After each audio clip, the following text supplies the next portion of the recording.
ஜம்மு காஷ்மீர்ல பயங்கரவாதிகள் அடுத்தடுத்து 2 தாக்குதல்கள் நடத்தினதுல பாஜக நிர்வாகி ஒருவர் சுட்டுக் கொல்லப்பட்டிருக்காரு. ராஜஸ்தான் சுற்றுலா பயணிகள் 2 பேரு படுகாயம் அடைஞ்சிருக்காங்க.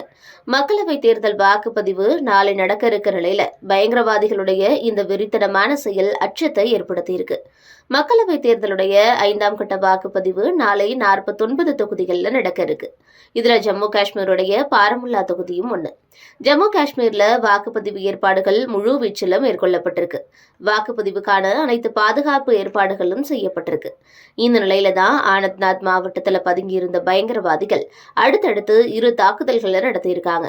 இந்த தாக்குதல்கள்ல பாஜகவை சேர்ந்த அஜாஸ் அகமதுங்கிறவரு சுட்டுக் கொல்லப்பட்டிருக்காரு. மற்றொரு இடத்துல சுற்றுலா பயணிகள் மீது கண்மூடித்தனமா பயங்கரவாதிகள் துப்பாக்கிச்சூடு நடத்தியிருக்காங்க. இதுல ராஜஸ்தானை சேர்ந்த 2 சுற்றுலா பயணிகள் படுகாயம் அடைஞ்சிருக்காங்க.